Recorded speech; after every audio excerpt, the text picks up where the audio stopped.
that's why they call them bridge jumpers. Although I don't know if the fellow or woman that bet 450,000 to show, the horse finished last, and the show prices were astronomical on the top three. Never got a call, and then I watched the race at Belmont on Saturday. The big race was Jockey Club or whatever. Jockey Club Gold Cup. Big favorite again, not in the top three. We had like a 47 to 1 shot win the race, and the horse that won the Dubai Cup, I thought, ran a tremendous race, ran second. Thunder Snow, yes. Yeah. I don't know the names, I just know numbers. He was the 8 and got beat by the 7, so I'm just a numbers guy. You're a numbers guy. But anyways, that's so much about our thoroughbred. There we go, yes. And let's talk about Peacock Derby Trial Day. There you go. Talk all right. Derby to me. I think I'm going to get in trouble if I do that, with the Derby. me movement and all that kind of stuff, so yes. I got to be on the QT. We got a couple of stewards upstairs that watch every word I say, or hear every word I say. Anyways, let's talk about race number 1. Okay. Allowance race, Ontario Sire, 3-year-olds and up. Never won 2 races, 350 the distance going today. And speaking about talking Derby, I went with the 3-horse Bending Over. Oh, brother. We should say that the track is listed, I believe, it's going to be listed as sloppy to start off with, but it hasn't rained here for a couple hours, and it's quite windy, and the wind is pushing them, I believe, from the gate to the wire, and it's quite cool. So, is this the Weather Channel? Well, I'm just filling people in on what's happening here. All okay, right. So you picked Bending Over. Bending Over is actually the High Point 3-year-old this year. Wow. Yeah, he's the High Point 3-year-old. Well, he's run 10 times. He's been in the money 7. You know what? I picked Isa really quick. I like this horse lightly raced. I just thought maybe Bending Over 10 races this year. The race 2 starts back maybe was a little bit too far for him, but I like the way that Isa Really Quick is progressing. No problem with the sloppy track. No problem with an inside post for this horse. Big gray guy. That's who I picked. Well, I can see why. The Grays love the off track. That's the theory. Race number 2 is the first of our 2 Peacock Derby trials today. 9,600 the purse. 400 yards the distance. And boy, this race is the tougher of the 2. However, they don't have the standout like the race 3 does. This is a real tough race. And I went to Eleanor, and I'll tell you, no, I didn't go to Eleanor. I picked Eleanor for second. I went with Carneros, but I do like Eleanor because 7 to 1 in the morning. Yeah, you picked Island Vodka according to that. Really? No, they're wrong. Or I'm wrong. Somebody's wrong. I didn't pick Okay, you like Carneros. Did I really pick Island Vodka? No. Race 2, number 5. Number 5. I picked 5-4. Oh. The boys got it wrong. Oh, you know what? That might have been race 1 picks. Never mind. Okay, they're catching up with the picks. No, it wasn't race 1 picks either.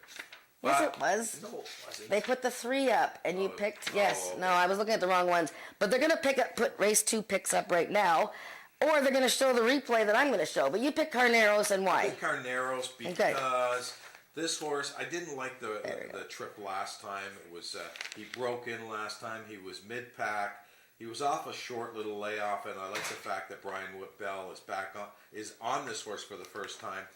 Brian is just a very, very aggressive rider, and I think he's going to suit this horse real well.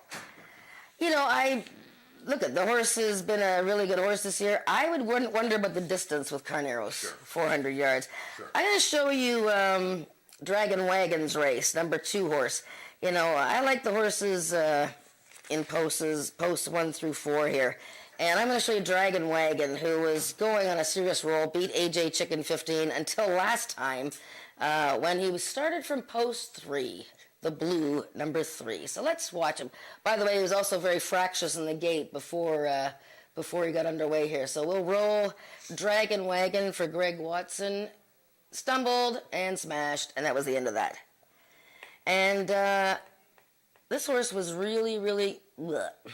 See, forget it. No chance. Horse was 90 cents on the dollar that day. Talk about beating favorites. Ouch. But this is a good horse. He ran a 99 before that. This is a good race. I like him, but I don't think he's any cinch to start the pick 5. I think Express Your Desire is a good horse. He also had an awkward start last time. Heavens, Express Your Desire ran 5th to Country Boy 1, 2, 3, and he's won going 400 yards. Island Vodka, number 3, has one going 400 yards. Eleanor has run okay going 400 yards. Those inside horses are, they're fabulous. I just don't know. I don't know which one to take. I took Dragon Wagon. Why not? I mean, the horses tend to win morning line, and I think this is a real tough race, and I'll be quite frank with you. I think anyone can win this race. Yeah. I wouldn't be shocked. Pick 5, you might want to spread them in that race. Remember, that bet is 20 cents base, and we have a carryover of almost $1,000. Wow, there's a lot of money on the table. Yeah, so let's see if we can try and get a single or two, maybe in the next race. Speaking of a single, how about the 3 in the 3rd race? What a nice horse this is. It took Country Boy 1, 2, 3 to put this streak to an end. Yep. And I'll tell you, you get beat to Country Boy 1, 2, 3. There's no shame in that whatsoever. This horse is as only one thing get this horse beat. The wet track? No, TP. Oh heavens! Every time I say that, TP comes to the table and does well. So TP, there you no go. pressure, but this horse is as much as a single. So you're talking about number 3, of course, had to be Ivory. And the champion 2-year-old of last year, never been beaten. It's kind of too bad that, we've only got to see this horse twice this year. And this is his 3rd start of the year. And then I guess he'll run in the Derby final, assuming that he passes today. And that'll be it. And but it's only because there just hasn't been any races for him, because he won everything as a 2-year-old last year, and now he's a 3-year-old. But boy, he ran such a great race against Country Boy. And it was fun to watch. He's come back to work a very quick 220 yards, and I don't see him losing. I like People Are Crazy, maybe for the Exacta, sorry.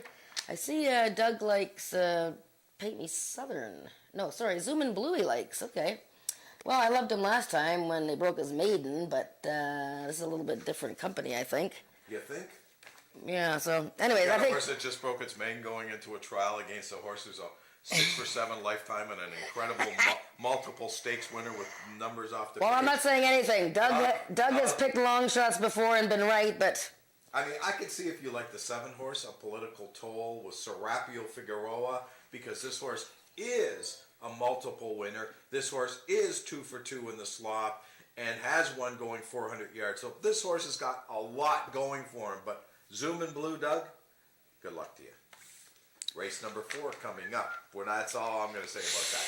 We're going from trials to a speed index race, 85 and under the speed index amount, 330 yards. By the way, I hope I do. If I'm wrong, then Doug can give it to me, but good luck, Doug. I went with the 4-horse, A Rising Miracle. Hesty Sports has made a move to shift some of their horses to Jason Pascoe, and it's been nothing but a windfall for this horse, 2 for 2. This horse was unbelievable last time. Never mind the fact that he won first time with Jason and first time Lasix, but last time, and both times he didn't get away to good starts. Last time he was really far behind. And absolutely just flew by, good horses like Sling and Pistolani. That was for horses with an average speed index of 80 and under. I got to tell you, horses running back in a week, Jason Pascoe trainees, in the last 5 years, and he's only been training for like 5 or 6 years, 26% wins. 5 wins, 19 times he's done it, bringing his horses back in a week. So A Rising Miracle, I just thought he was absolutely stupendous. I'm looking for an improved race from the outside horse, number 6, Eyes a Wild Boy. I'm not sure what he's going to think of the wet track, but I think it's all A Rising Miracle. Oh, I see Doug has gone. Doug, ever the contrarian he is. He's picked Eyes a Wild Boy, so there you go. Yeah, I can see that one. I mean, the one thing although I did pick A Rising Miracle, I'm a little concerned. That's a lot of racing. That's 3 races in about a 4-week period, and that's a lot of racing to me. That's the only thing that's concerning me about this horse. The other horse you might want to take a look at is Shake Some Sugar. Finished best inside the last time, going 220. Should be the speed in the race. Oh, and that was funny. When he won last time, he leaped over a shadow right at the finish line. And there's a photo on Facebook from Ajax Downs, I think Clive Cohen, where you can see Chelsea Willock and the horse is jumping. Like, in a later life, this fellow is going to be a good jumper. Yeah. Okay. I just got a message from Kevin telling me that it's hard to hear me. Not sure if the microphone is turned up, so I'm just letting my crew upstairs know that there could be a microphone problem, but We'll go to a commercial and they can sort it out. Maybe we can sort it out. We'll see you after. We'll see you soon. Discover the true meaning of the word horsepower. Feel the excitement, the power, and the thrill of quarter horse racing live at Ajax Downs. Watch the world's fastest horses soar to the finish line. Enjoy off-track betting in their state-of-the-art simulcast room with thoroughbred and standardbred racing from across Canada. Take in all the action from their well-appointed VIP room. It's fun and excitement for the whole family at Ajax Downs. For race dates, news, and more, visit ajaxdowns.com. We're back. Okay, we had a technical difficulty that was all my fault. I didn't have my mic turned on, so we're going to start from the beginning. No, we're not going to start from the beginning. The only thing I did say of any importance was race number 2, I think, is an incredibly hard race. And, Yes, the first leg of the it's really, really hard. Now, I would go deep if I'm playing that. And race number 3, of course, had to be Ivory, I think, is the standout, although Doug likes Zoom and Blue, a horse that just broke its maiden, but Doug Nick made fun of you. I did make fun of you so guys. I'm just letting you know. Yeah, Zoom and Blue, I mean, but you know what? Stranger things have happened in horse racing. Let's move on to race number 5. So now you'll be able to hear me and throw things out. Oh, wait a minute, I'm just getting a message. Laugh, all is good, I've just been told. But that was my fault. Race number 5 is a race that's very interesting to me. I've narrowed it down to 3 horses. Although, actually 4, but there's only 7 in the race. Miss Storm Warning, Brian Bell from the outside. I didn't go back on the tape back on June the 10th, but was that a good race or not? I'm not sure. Well, it was an excellent race. I mean, she broke lickety-split from the rail for a first-time starter. I mean, in an 8-horse field. Right. She was well prepared for that race. Chantal Bourgeois trained her for that event, and she led late. And if you remember, Chase This Y'all was another hotshot first-timer who won very impressively that day. Pretty Polka Dot later went on to win. So, yeah, very good race. 3-1 she was bet. Since then, we have Michelle Woodley now training. We have the one workout showing, which was kind of slow. And we have the outside post, and I don't know where she's been. Yeah, I don't either. I mean, this horse hasn't run in quite a few months. I mean, I picked this horse to win, but I don't think she's a cinch by any stretch. I mean, the 6 horse is a horse that's 0 for 10, and Mosquera has still not broken his maiden at Ajax Downs. But this is a horse that's very consistent and consistently gets beat every week is my concern. Well, you know what? She's back with maidens. She ran super last time. Outside post, she had a little bit of ground to make up, and the winner scooted along the rail in that, there was a couple of winners in that field. So I picked the lady as a winner. I like Ms. Mexican Mouse, though. You got to watch out for the mouse. Right. She ran 2 great races before last time. She had the outside post on that horrifically awful day with the rain, and she had the outside post, and she turned right out of the gate, which is a big mess. And she still came on. She's just you got to come down to the paddock and see Ms. Mexican Mouse. She's just a lovely little girl who looks really keen, and I think she's pretty excited about being a racehorse. So don't ignore Ms. Mexican Mouse. Okay, and the other horse I just want to mention quickly is the 2-horse Living as the Dream, Scott Reed and Cassandra Jeske. This is a horse that showed some speed first time out, going 350, shortens up, and gets the slot. Yep. Race number 6 is a maiden event and the start of our second pick 4 on today's card. Another race that's very difficult in here. We do have a first-time starter with the 6-horse Not Whistling Dixie, which is showing some black letter works. I'm not sure who the rider is. I think that we have a rider change. Mosquera. Oh, Mosquera. The mosquito is on this horse, Not Whistling Dixie. The only good thing about this horse is that the horse is undefeated, got good black letter, and by Strong Hope. Now, there was a thoroughbred sire by the name of Strong Hope, and if I remember correctly, he loved the off-track. Yes, that's not the same horse. Right. So Same name, though. Yes, this gray filly, This gray filly was supposed to race about a month ago. Okay. And she flipped quite badly in the gate. Okay. And caused quite a delay and had to be scratched. So she has since obviously had gate training September 12th. This is a half-sister to It's All About Ramblin', who has won a bunch of races for Amanda McCormick. The breeding is there, there's no question. The workout times are there. Just a matter of whether she's going to be okay after that first scary incident. I just don't think there's any way Chester Nez, although he's been second 3 times in a row, I think this is his day. Chester Nez, last time he was leading out of the gate, he was overhauled by Zoom and Blue, who ran just a corker last time.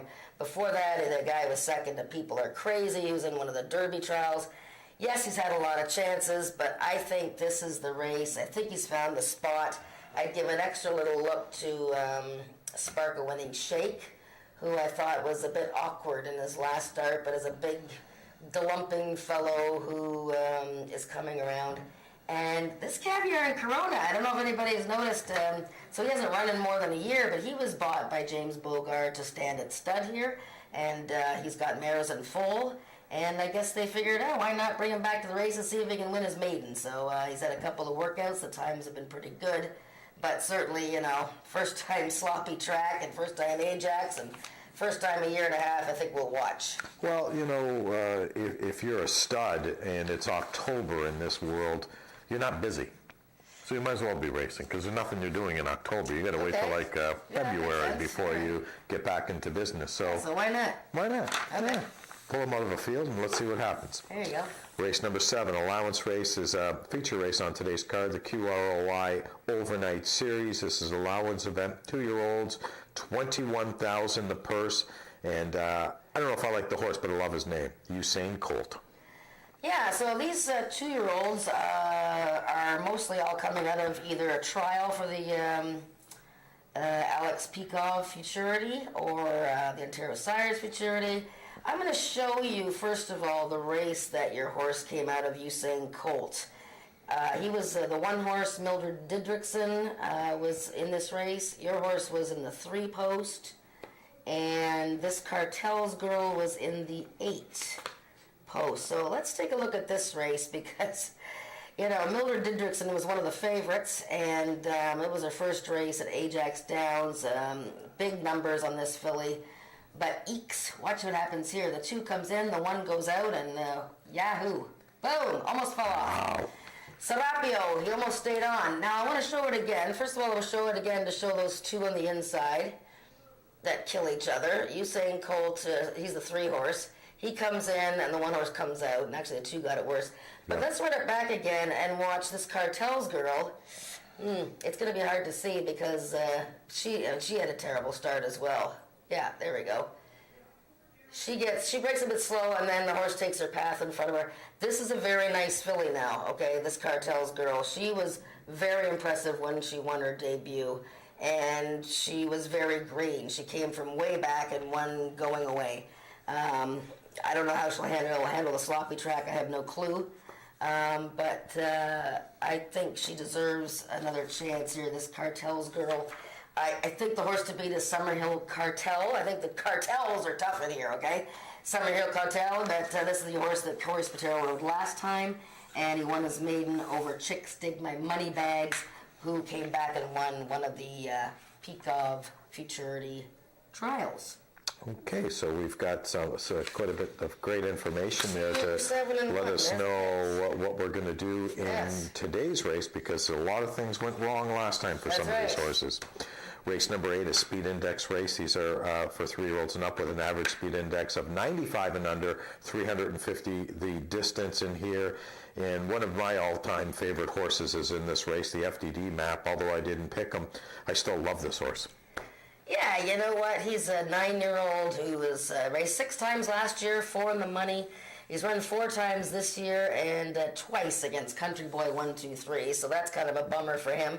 But now he's in a slightly easier spot, and he deserves a look for sure. He's only run 4 times on a wet track, which is kind of interesting being so old. I think Maryland Magic is going to be really tough to beat. Here's another horse that's going to be a stallion in Ontario. Hasn't raced since August. when he too ran against Country Boy. He's only run here twice. You know, some of these horses, they're not getting a chance to run here because, unfortunately, if you win some nice races here, it's not really any place to run. So, but he had won his season debut quite easily and has worked fast. And I think he's the horse to beat. Okay, let's go to race number 9. We're running out of time. Speed Index race, 12,000 the purse, 3-year-olds and up, 75 and under. Tough race. Well, there's 3 winners in the field, and the rest are maidens. Okay. I think one of the winners streaking out of here, number 8, is the horse to beat. I don't think she was totally ready for the start last time, and she just got away a few steps behind the field. So I like her to bounce back to the win she had 2 starts ago with Tony Phillips. The maiden I like in here is the 3, Hanover Hill Prince. The jockey almost fell off last time, Ramiro. The horse veered to the right really badly. I don't know how Ramiro stayed on, and that would be my little exactor there. 8-3. Okay, we've got a great card in store for you today. I hope you're with us for the whole day. The track is sloppy, I believe. We're off the turf course, and we'll see you after the first race.